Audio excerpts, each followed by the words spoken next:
The first scream came from the charity auction room, but the first thing Vale noticed was not the scream. It was the blue diamond bracelet sliding out from beneath her pastry cart, glittering on the marble floor, like it had been waiting for hundreds of rich people to turn and blame the heaviest woman in the room. Her hand was still wrapped around a tray of lemon tarts when a security guard grabbed her wrist hard enough to tilt the tray, and for 3 strange seconds the ballroom held 2 kinds of silence at once. The silence of people pretending they were shocked, and the older, uglier silence of people who had been hoping all night for an excuse to look at her as if her body made her guilty. Across the room, Dante Moretti, the man every newspaper in New York called a criminal without ever proving it, stopped signing a donation pledge and watched the guard twist Mara's wrist farther than he needed to. Mara did not fight him, though every nerve in her arm fired with pain. At 31, with a soft round face, dark lashes, and a curvy body that made strangers think they had permission to comment, she had learned that panic made cruel rooms hungrier. She set the tray down carefully, because even then, she would not let glass shatter near other servers' shoes, and looked at the bracelet without touching it. The Moretti Children's Foundation Gala had been sold to the press as an evening of mercy. White orchids, gold tablecloths, violin music, silent auctions for hospitals, and people in designer gowns paying $10,000 to be photographed beside words like compassion. Mara had spent the afternoon in a service kitchen below the museum ballroom, repairing a wedding-sized dessert display after the florist knocked over a tower of sugar glass, and nobody important had known her name until the bracelet appeared beneath her cart. Victoria Hale knew her name, unfortunately.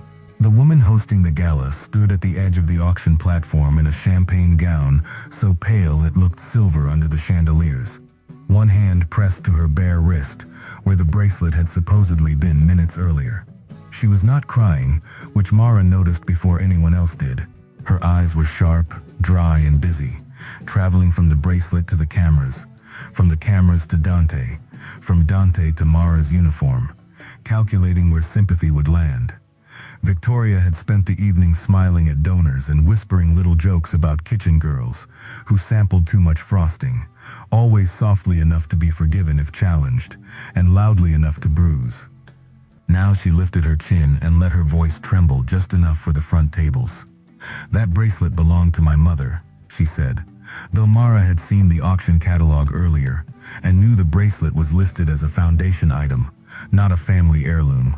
The guard pushed Mara one step forward, and a murmur moved through the room like spilled wine.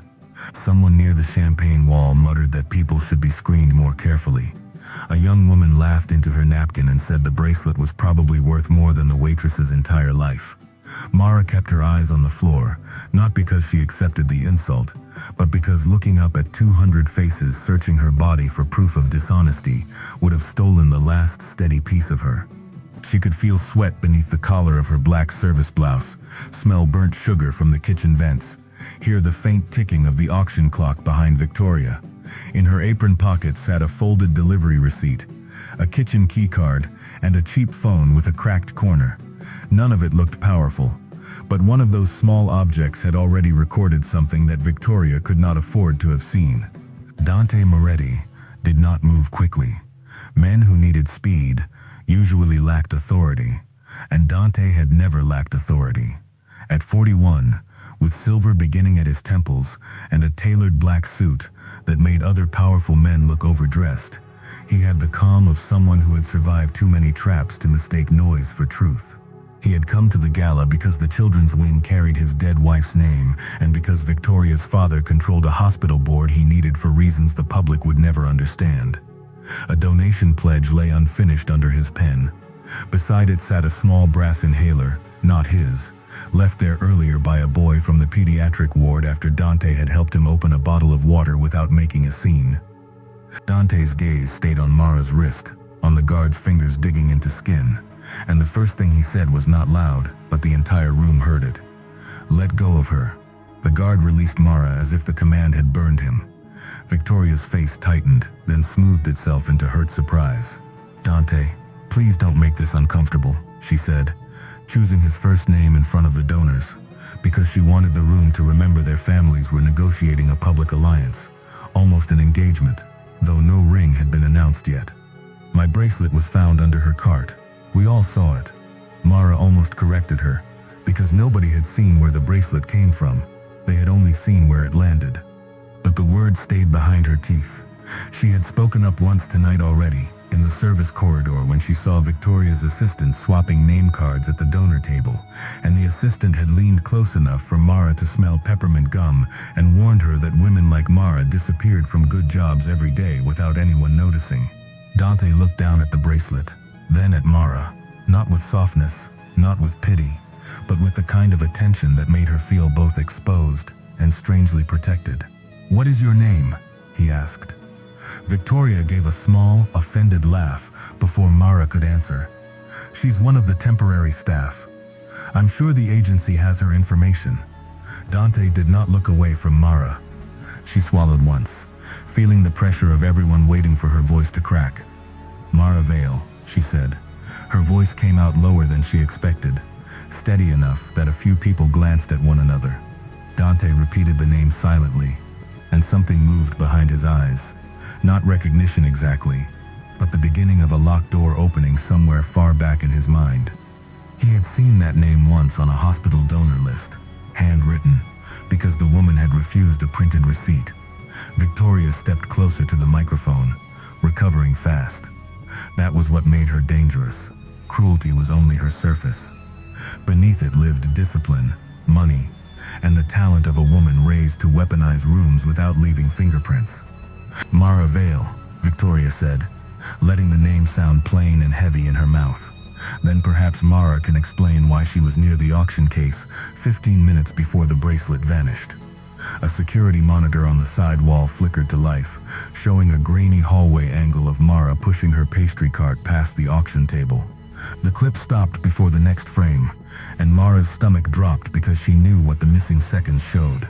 Victoria herself entering from the opposite door with a red folder pressed under her arm, the same folder Mara had later found torn in the kitchen trash beside a hospital board contract. Mara's phone felt heavier in her apron pocket. She had recorded part of that corridor conversation by accident, after calling her younger brother at the rehab clinic and forgetting to lock the screen. The recording caught Victoria's voice, not clearly enough to destroy her alone, but clearly enough to raise questions. It also caught another voice, a man's voice, saying Dante Moretti would sign anything tonight if they kept the pediatric audit buried.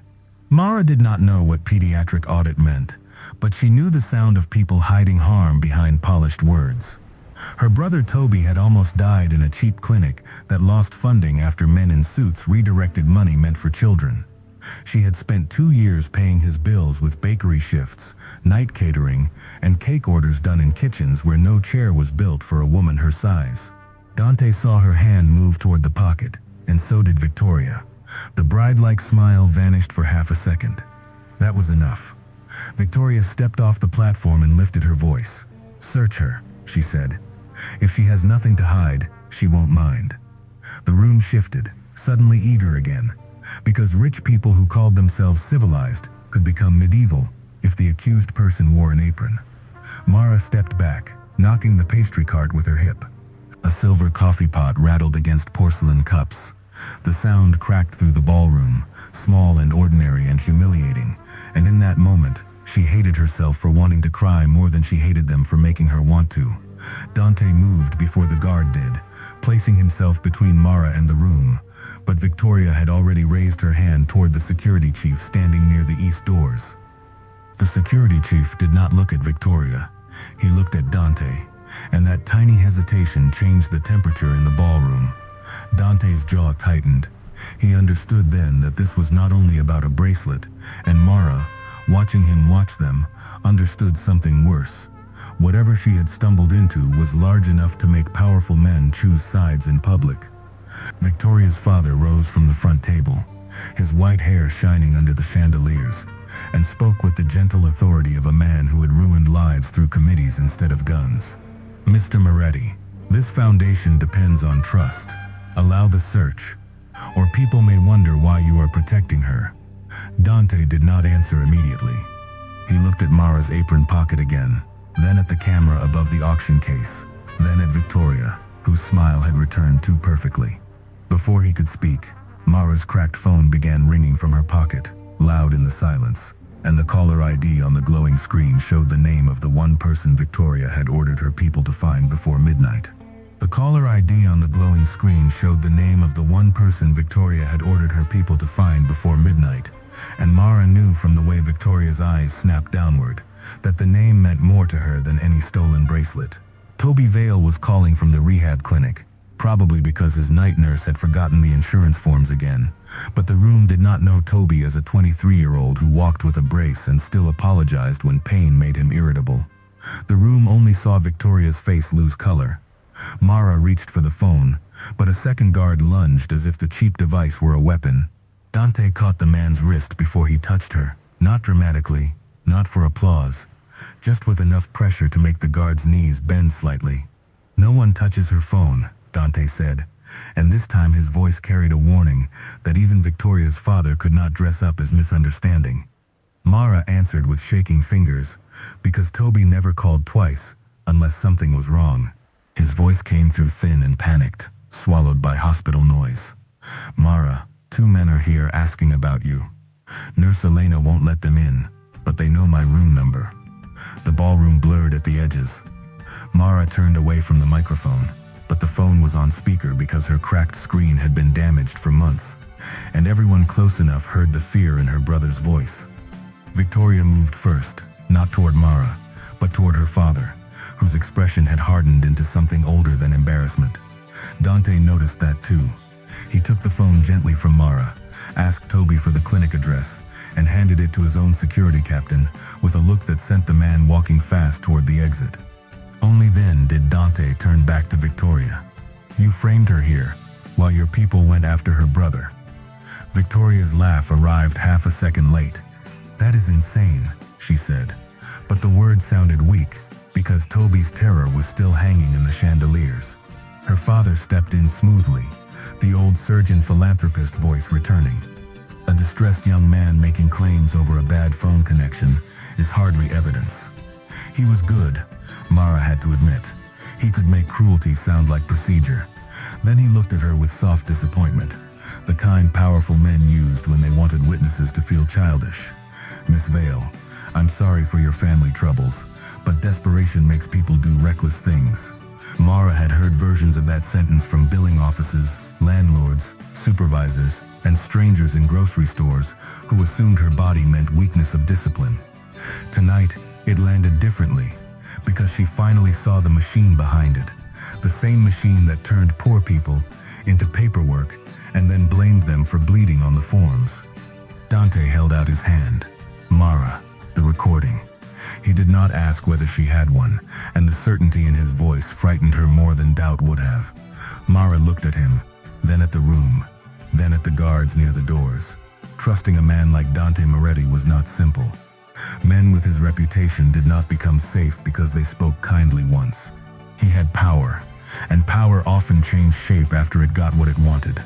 Still, Victoria's father was watching her pocket as though it contained a bomb, and Toby was alone in a clinic where 2 strangers had already found him.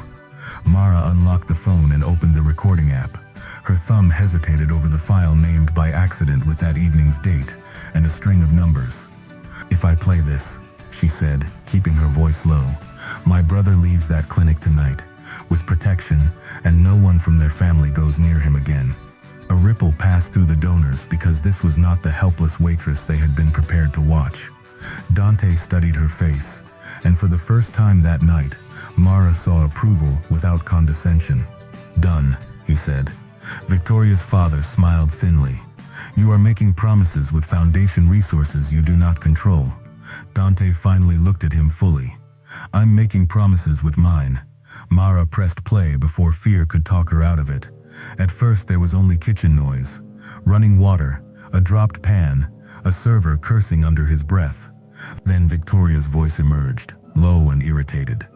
She complained that Dante had not signed the revised pediatric wing agreement, that the audit committee wanted original records, that the bracelet accusation would buy enough distraction to remove the large girl from the corridor before she could mention the folder. Another man's voice answered that the Moretti child cases were already buried and would stay buried if Dante married into the right family. Dante did not move, But the change in him was visible to anyone brave enough to look. It was not rage yet. Rage was noisy and sometimes careless. This was colder, sharper, a blade being drawn slowly from a black coat. The donors began whispering in scattered bursts. Victoria grabbed for the microphone, but the audio continued, catching the part where her assistant asked whether Mara had seen the contract pages. Victoria's reply came through clearer than anything before it. Then search her, shame her, fire her, whatever it takes. Women like that are used to being blamed. Mara stared at the phone in her hand. She had known the words were ugly, but hearing them amplified under chandeliers, beside white orchids and gold name cards, made the room feel airless. A woman at table 6 lowered her champagne glass. A man who had laughed earlier looked at his shoes.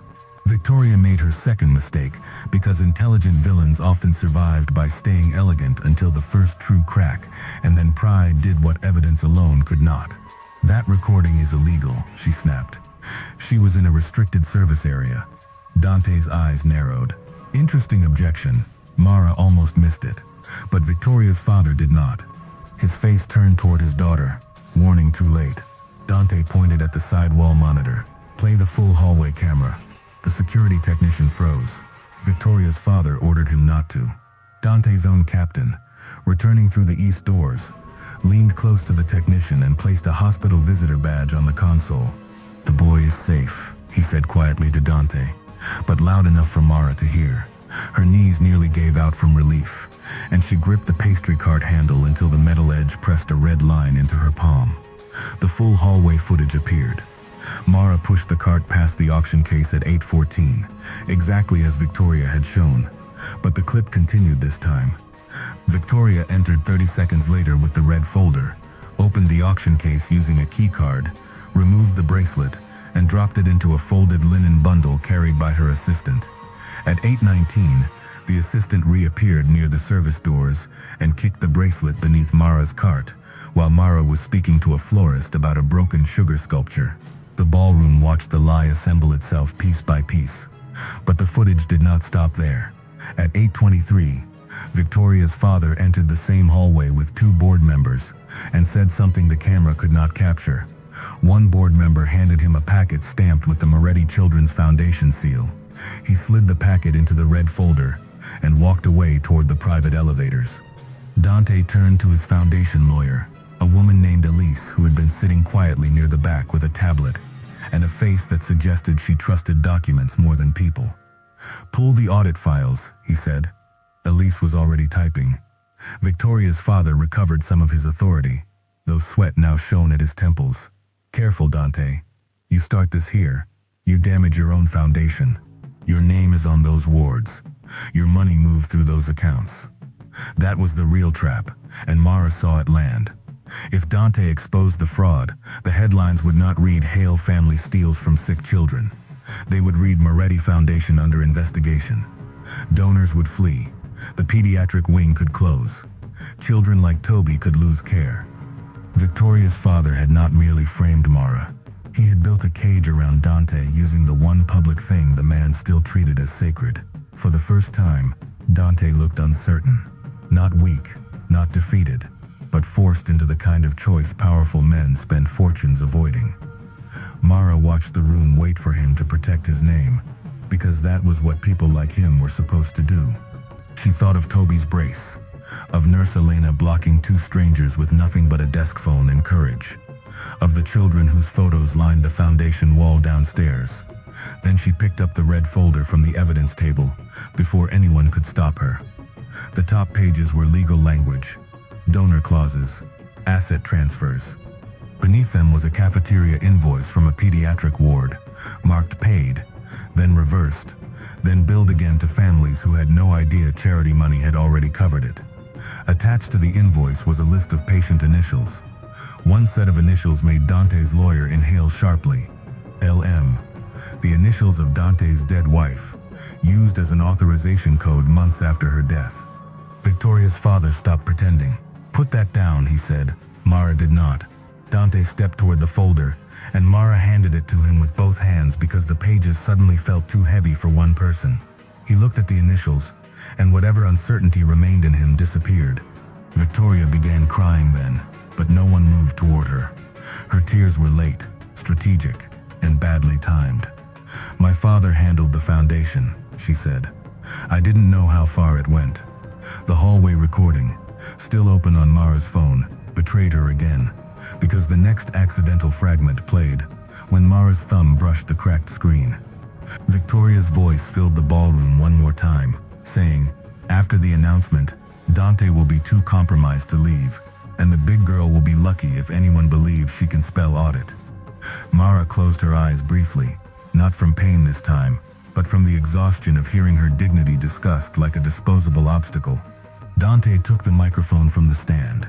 The donors leaned forward, hungry for punishment now that it was socially safe to condemn the people they had admired an hour earlier. Dante did not give them theater. He gave them consequence. "The gala is over," he said. "Every pledge tonight is frozen until an independent audit is completed. The pediatric wing remains funded by my private accounts, not this board.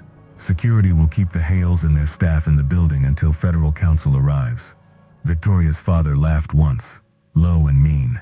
"You think counsel is enough?" he asked. "I have judges, reporters, trustees, men who know what your family really is." Dante looked at him for a long moment, then at Mara, whose cracked phone, red palm, and flour-dusted sleeve had done what his lawyers had not. Before Dante could answer, Elise looked up from her tablet with a face gone pale and said, "There's one more file, Dante, and it has Mara's signature on the original complaint." "There's one more file, Dante, and it has Mara's signature on the original complaint," Elise said, and the ballroom seemed to tilt toward Mara so suddenly that she heard her own breath over the failing violin music. Dante looked at her, not accusingly, but with the sharp hurt of a man discovering that the stranger he had just defended had been walking beside his buried disaster long before tonight. Mara's red palm closed around the pastry cart handle again. She had signed the complaint 11 months earlier after Toby's clinic billed him for treatments a charity grant had supposedly covered, and she had mailed copies to the Moretti Foundation, the hospital board, and 3 state offices with receipts paid in cash, because she did not trust online forms that vanished without names attached. No one answered. 2 weeks later, her bakery shifts began disappearing. Her landlord received an anonymous complaint about noise, and a black sedan idled outside Toby's rehab center for 3 nights. Victoria's father smiled because he saw the tiny fracture open between Mara and Dante. "She has been targeting your foundation for a year," he said, gentle again, almost fatherly. "Perhaps tonight was not as innocent as it looks. It was a clever turn, ugly but clever, and several donors were desperate enough for moral confusion to accept it." Mara felt their doubt crawling back toward her. Dante opened the complaint file on Elise's tablet. It contained scanned invoices, handwritten notes, photographs of clinic doors, pharmacy receipts, and a copy of a letter Mara had sent under her full name. The language was plain, not legal, with spelling corrected in blue pen and coffee rings on one corner. It did not accuse Dante of theft. It begged someone at the foundation to look, because children were being billed twice, and parents were too frightened to challenge hospitals tied to famous people.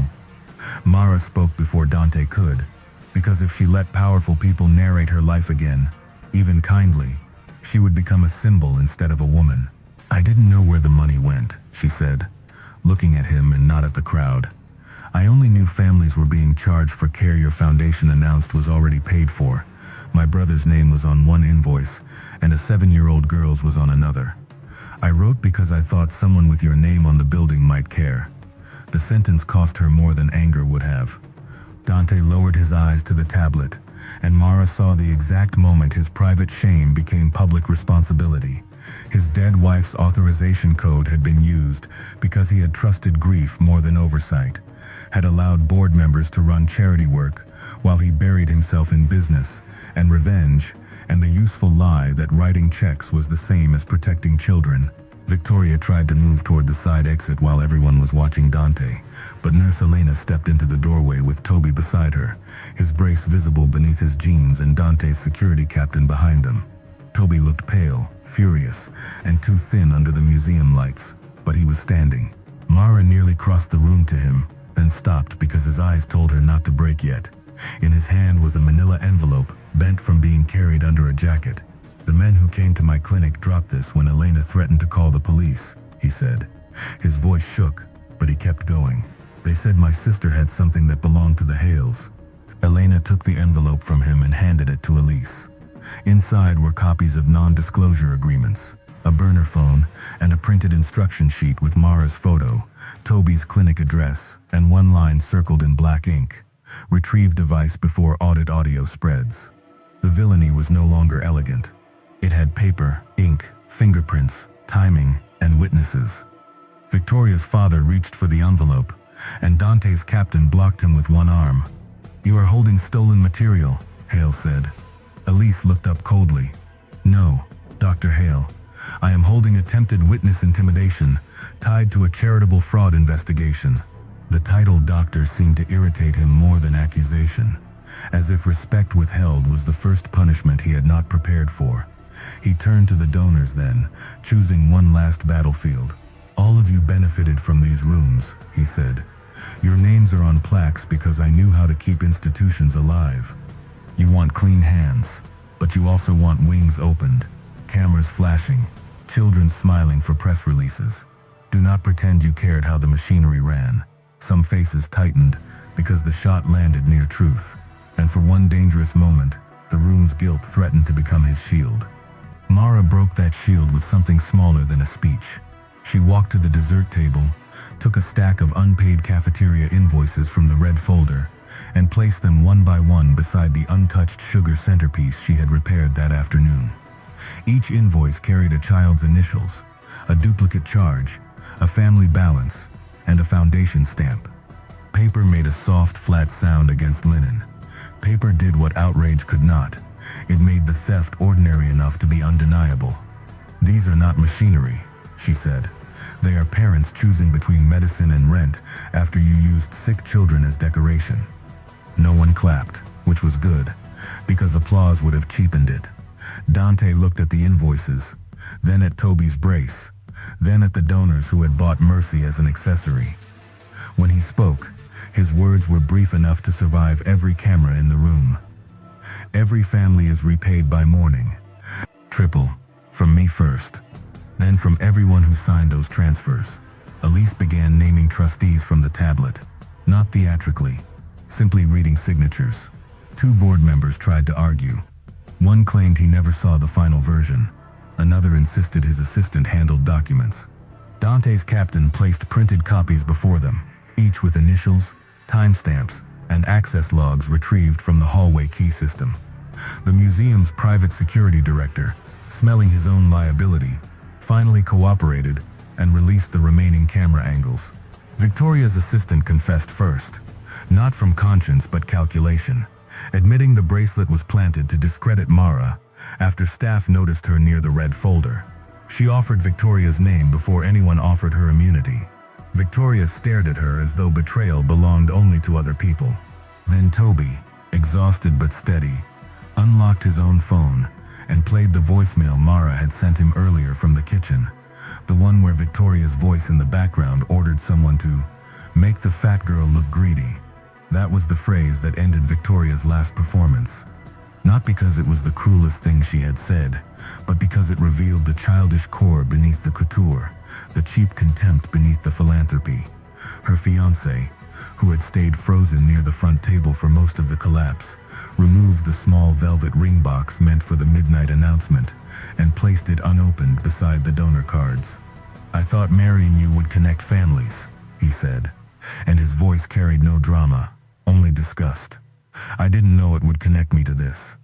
Victoria reached for him. He stepped back. Her father ordered him to think carefully. He answered by turning to Elise and offering his own family's accounting records for review. That choice shifted the remaining donors faster than Dante's anger could have done, because powerful rooms rarely follow morality first. They follow the direction in which survival begins to move. Federal counsel did not arrive with sirens. They arrived in dark coats through the service entrance, which somehow felt more appropriate, because the truth had also entered through the service corridors, carried by a woman nobody had planned to respect. Statements were taken. Phones were surrendered. The bracelet was sealed in an evidence pouch, suddenly reduced from symbol to object. Victoria's father left first between two investigators, still upright, still expensive, but smaller than he had been an hour earlier. Victoria followed after him, mascara finally moving for real, not because remorse had found her, but because consequence had. Mara watched without satisfaction. She had expected justice to feel warm or clean. Instead, it felt heavy, like setting down a tray after carrying it too long, and discovering your fingers had gone numb around the handles. Toby leaned against her shoulder, and she wrapped an arm around him carefully, mindful of the brace.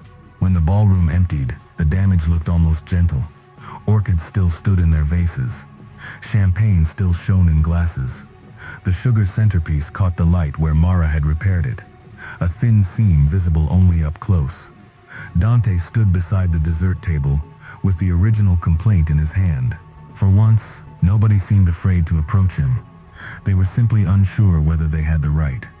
Mara told Toby to wait with Nurse Elena, then walked over because leaving without speaking would have been easier, and she was tired of choosing easy silence to protect other people from discomfort. "You should have read it," she said. Dante nodded. No defense came, and that surprised her more than any apology would have. "Yes," he said, "I should have." She expected him to add reasons: grief, workload, betrayal, men beneath him hiding things. But he gave none of them. The restraint made the apology heavier. He placed the complaint on the table between them, not as evidence now, but as a debt. "I can repair the money," he said. "I cannot repair the months you spent being ignored." Mara looked at his hands, at the ring he still wore for a dead wife, at the ink stain near his thumb from the pledge he never finished signing. He was not a prince who had rescued her. He was a dangerous man who had finally looked where she had been pointing for almost a year.